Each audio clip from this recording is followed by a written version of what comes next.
So one of the most challenging things about your lecture, at least for me, was when you said you can't think your way out of this, that you have to practice your way out of this.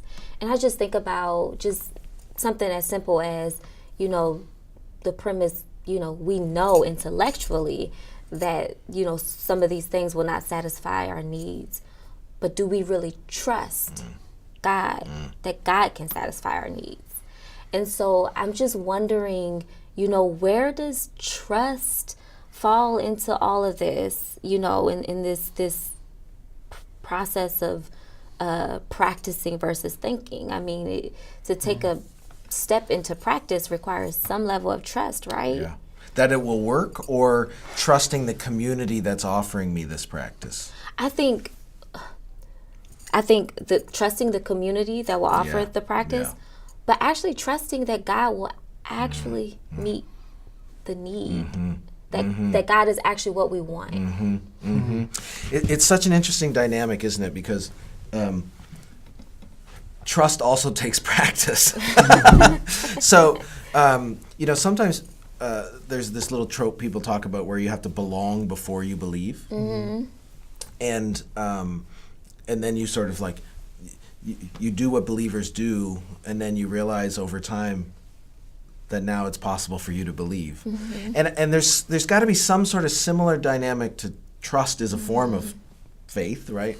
And it seems to me that I think this is a really insightful question, because I agree that in a way, if I'm going to be formed, if I'm going to give myself over to practices that are going to kind of reform my loves, I really am entrusting myself to a community of practice. And this is where I think the cynicism of our culture really undercuts that. We should also name that sometimes our communities have lost trust for a reason. Do you know what I mean? And we need to address that. And we need to be honest and confess about that. But this is where I guess maybe there's a relational gateway here. And this is where, and this is putting a lot on youth ministers, but it is probably the case that in many cases youth ministers are sort of like the first face of the institution, of the community. And maybe one of the reasons why relationality and trust in that relationship is so crucial is because you're actually kind of a stand-in about and an indicator of whether young people are going to trust themselves to this community. And so I think, by the way, I don't think that means you have to always be perfect. Right.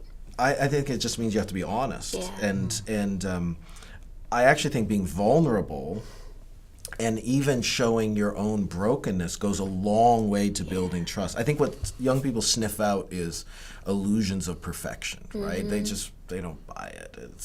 They're like, you're hiding something, which is always true. So it doesn't have to be a program. It's really embodied in the person and inviting people and to show that you yourself have entrusted yourself to this community, right?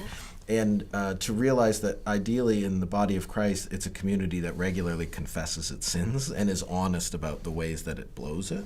I think that goes a long way to students and young people seeing an authenticity there that they would then value and say, okay, I'll try this.